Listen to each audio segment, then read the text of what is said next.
My daughter told me at her wedding, "Don't join the photo shoot. I don't want people to see you or my father." I was very sad and couldn't contain it. So I left. But what happened next was rather unexpected. I will tell you how everything unfolded. First, let me quickly thank you for your continuous support. This means a lot to us.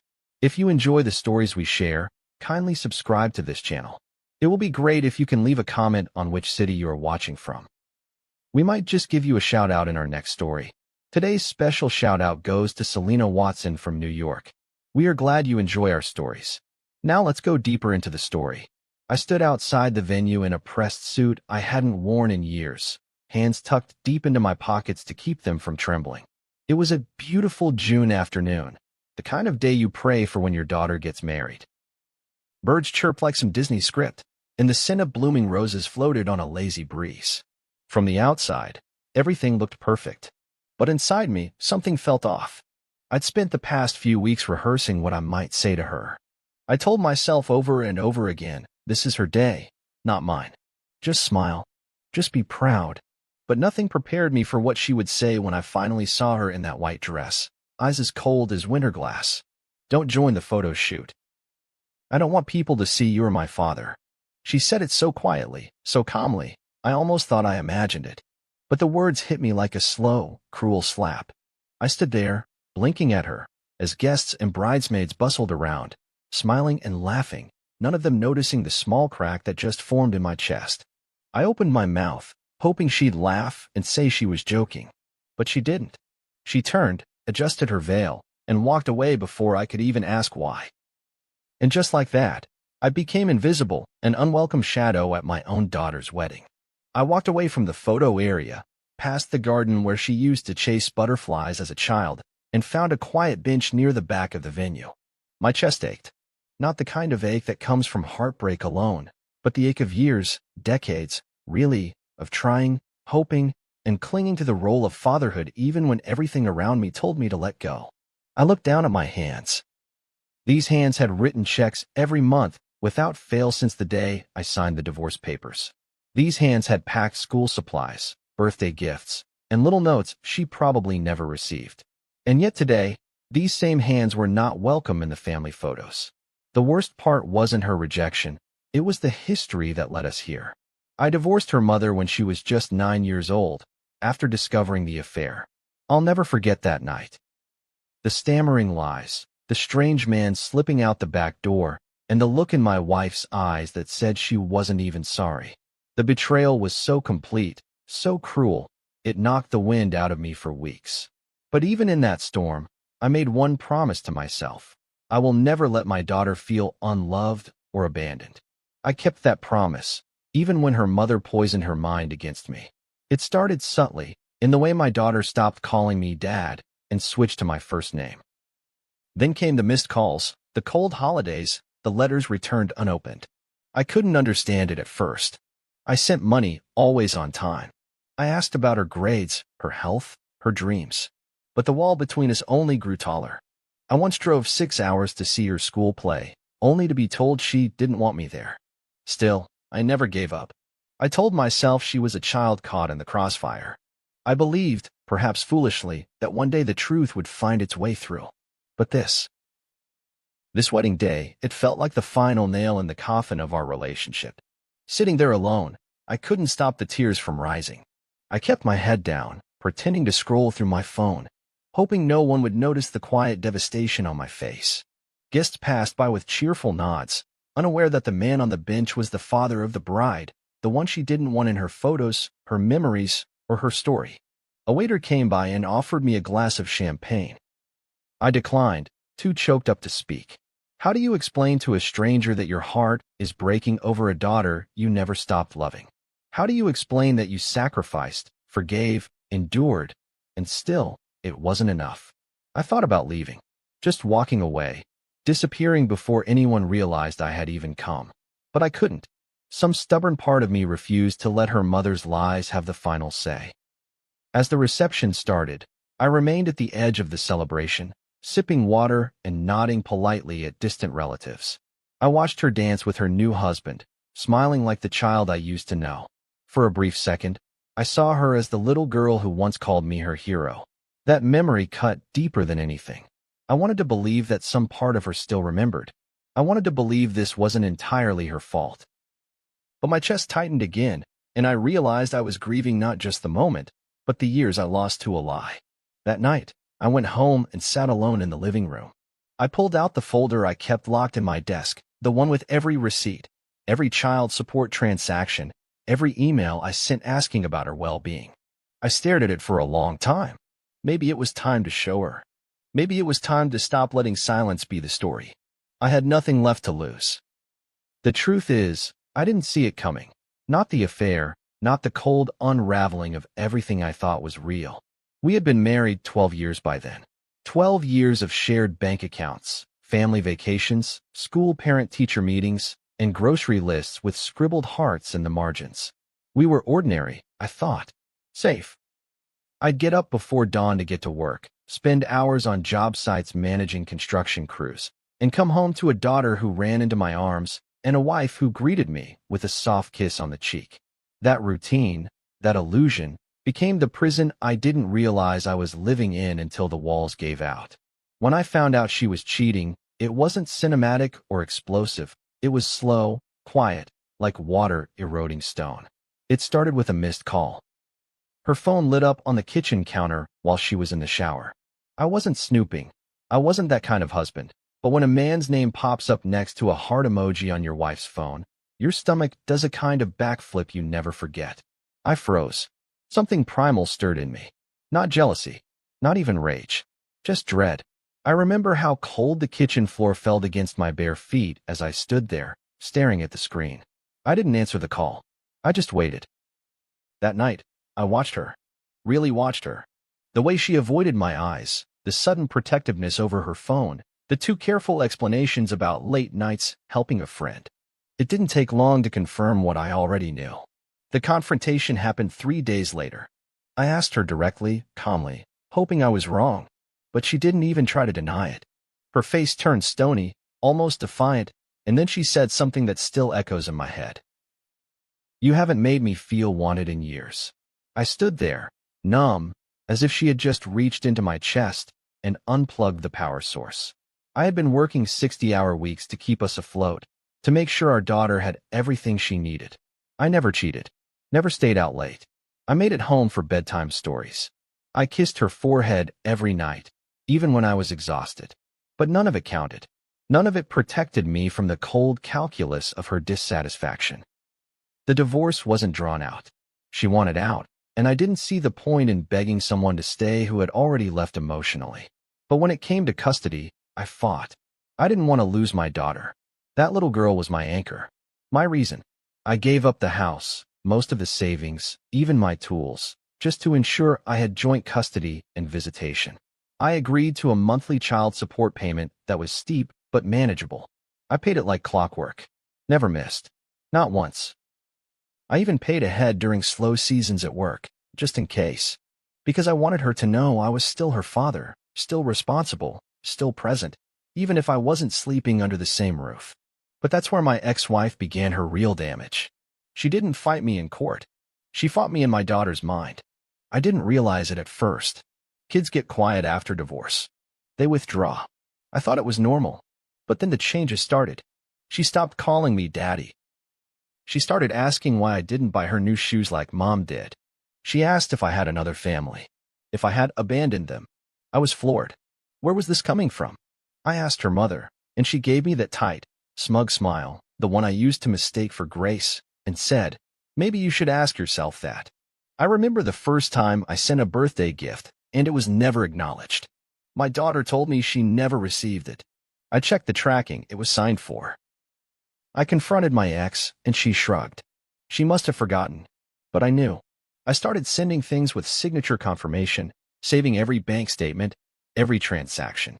Not because I wanted to prove anything, but because I had a growing fear that someday I'd need to.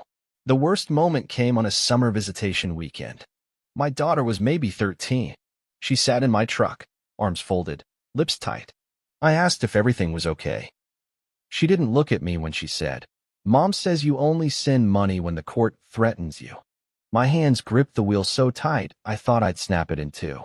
I took a breath. That's not true, I said softly. I've never missed a payment. Never. She stared out the window. That's not what she said. I pulled over to the side of the road and turned to her.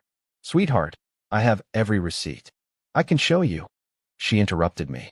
I don't want to see it. Her voice cracked. And in that crack, I heard it. The confusion. The hurt.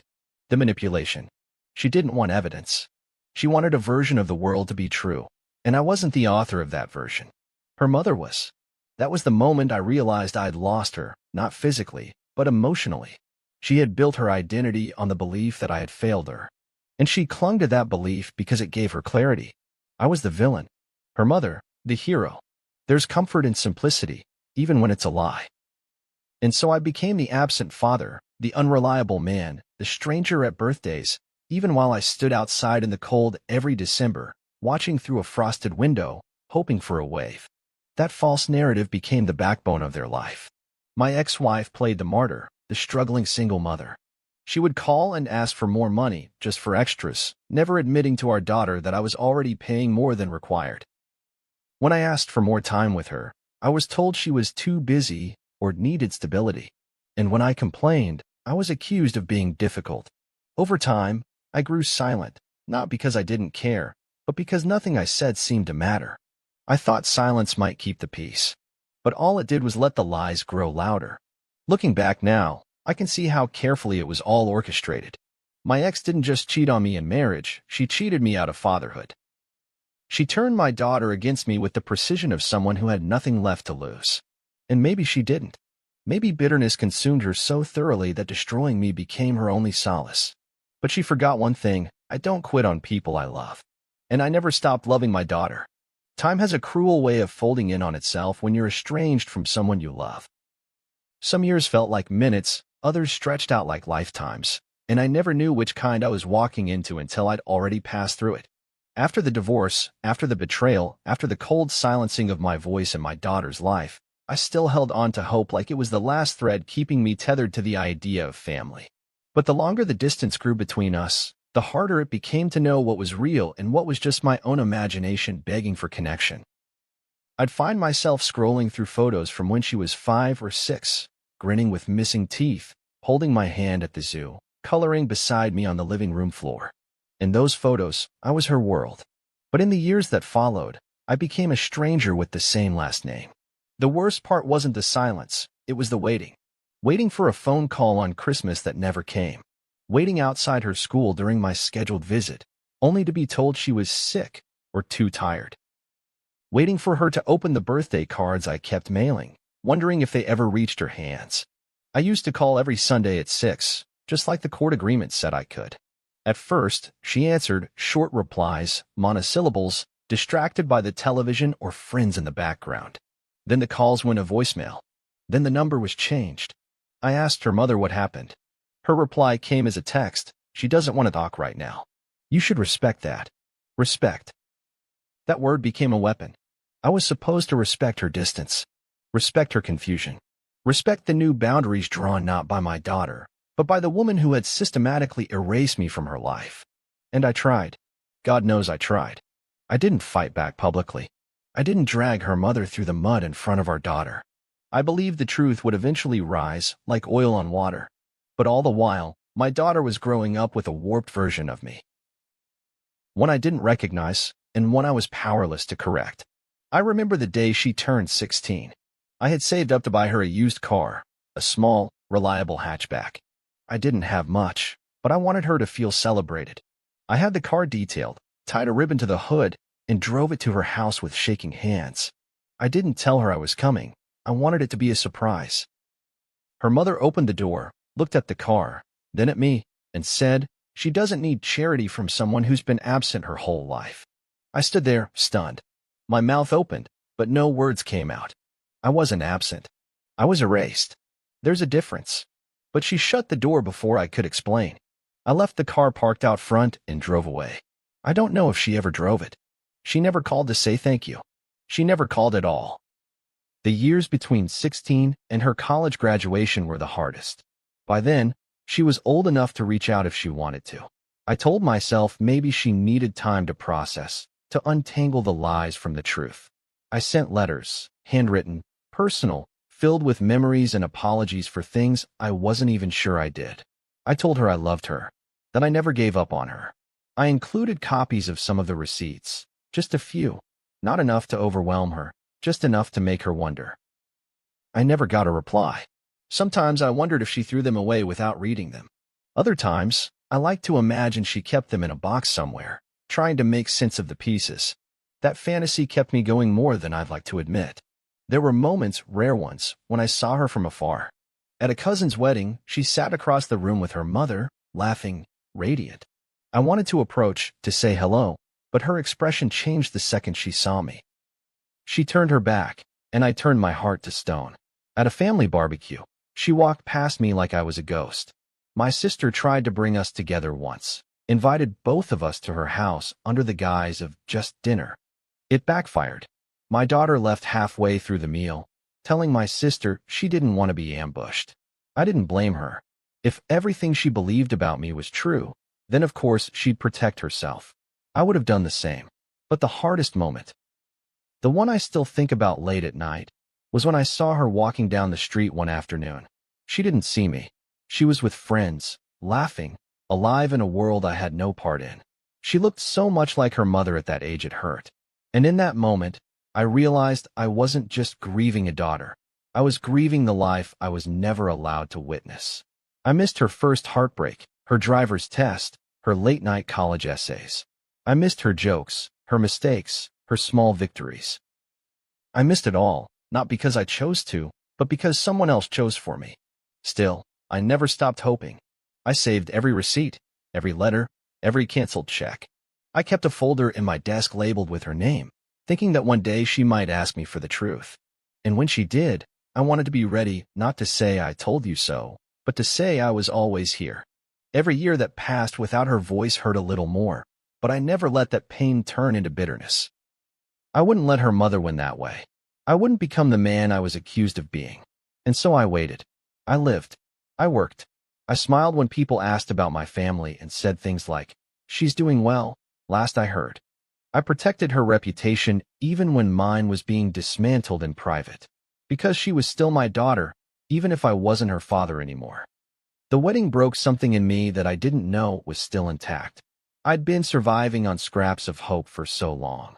Small things like a returned message, a smile across a crowded room, a memory that didn't hurt. That I didn't realize how fragile it had all become until she looked me in the eye and said she didn't want anyone to know I was her father. That wasn't just rejection, it was erasure. Complete. Deliberate. And as I sat alone on the edge of her celebration, the only thing I could think was, she hates me. Not just misunderstands me, she truly believes I was never there. That idea gutted me. It unspooled years of restraint I'd held on to, thinking silence was some noble form of love. But that night, as I sat at my kitchen table in a suit I hadn't yet taken off, staring at the dim light flickering above the sink, I realized silence had become complicity. If I didn't speak up now, if I didn't show her the truth, then I was helping the lie survive. The folder had been sitting in the bottom drawer of my desk for over a decade. I never labeled it anything dramatic. Just her name, written in black ink, Maya. Inside were carefully stacked receipts, money order stubs, child support payment confirmations, email exchanges with her mother, even a few holiday cards that had been returned to me unopened. I hadn't added anything to the folder in years, but I never threw it away. It felt sacred somehow, like evidence of my side of the story, even if no one ever cared to hear it. That night, I opened it slowly, like I was disarming a bomb. Each document I pulled out brought back a wave of emotion.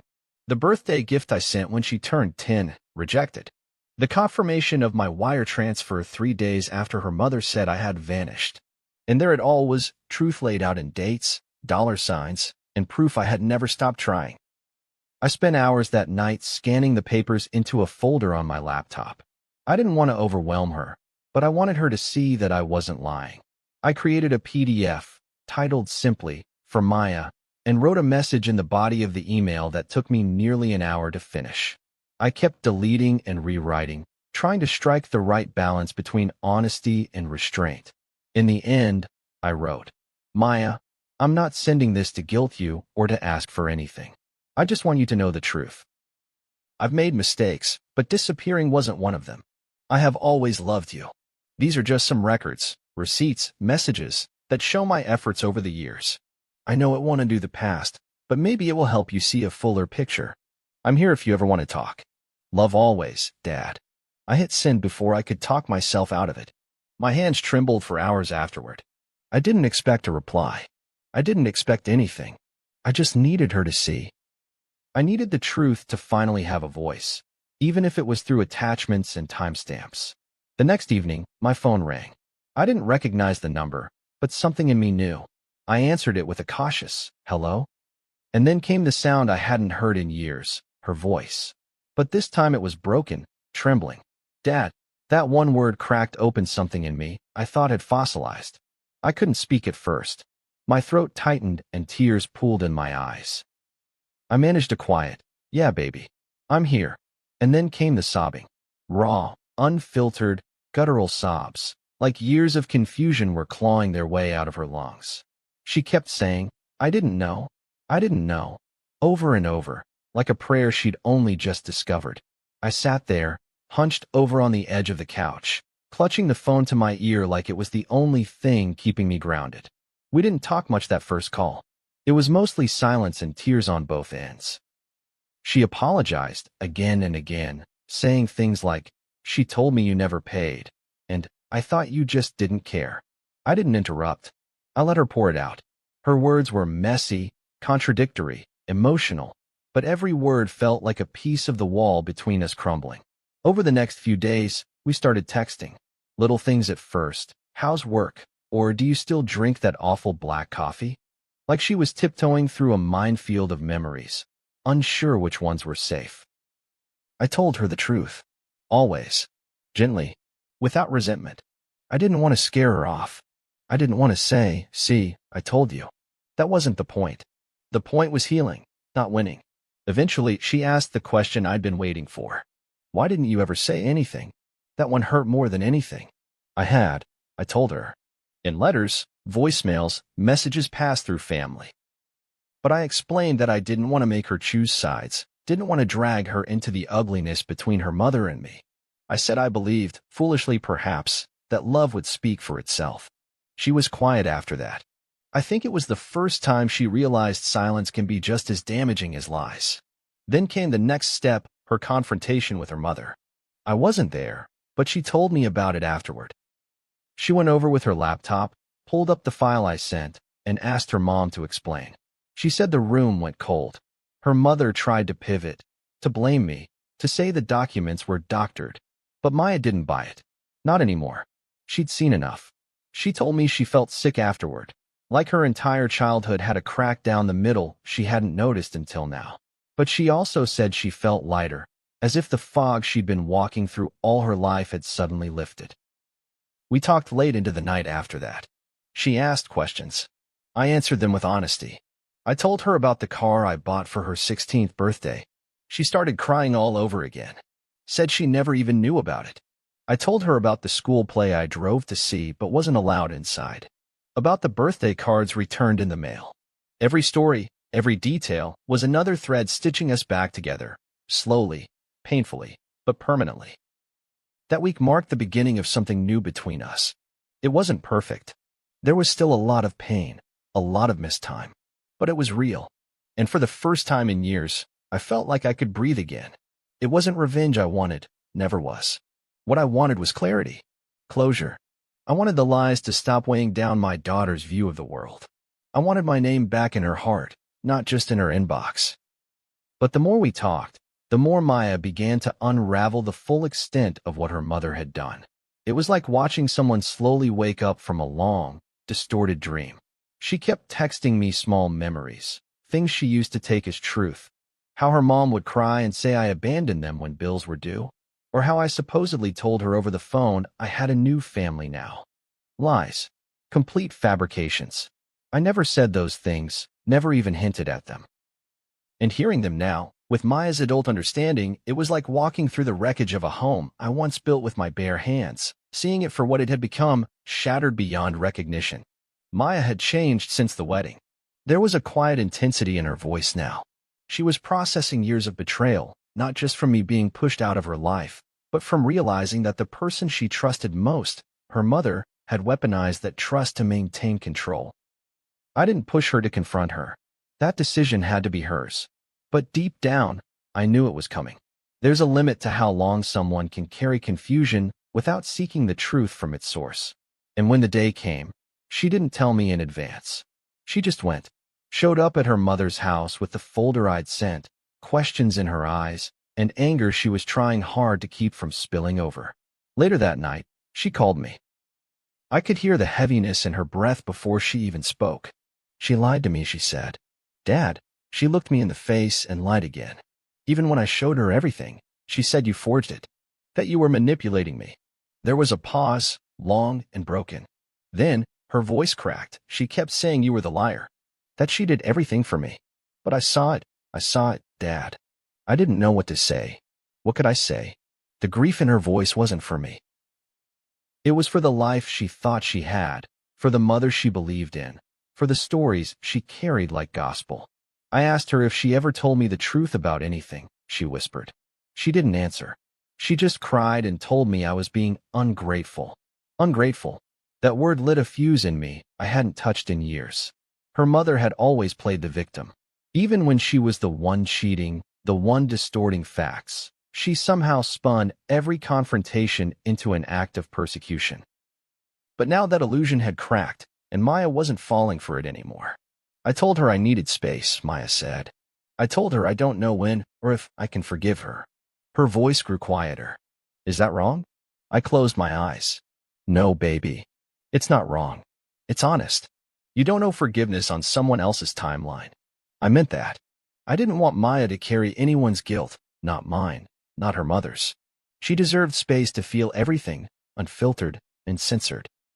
In the days that followed, word spread through our extended family. Not from me. I kept my mouth shut, as I always had, but from Maya. She started having conversations, asking relatives what they remembered. Some were shocked. Others admitted they'd always suspected something wasn't right. My sister, who had tried so hard to keep the peace over the years, told me she cried when Maya finally came to her and asked, "Why didn't anyone tell me?"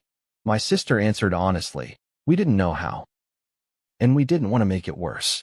I understood that, but it didn't make it easier. Then one afternoon, I got the call I never expected. My ex-wife. I almost didn't answer.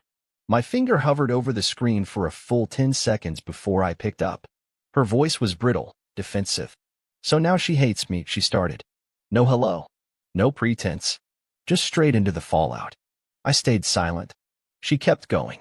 "You've poisoned her against me.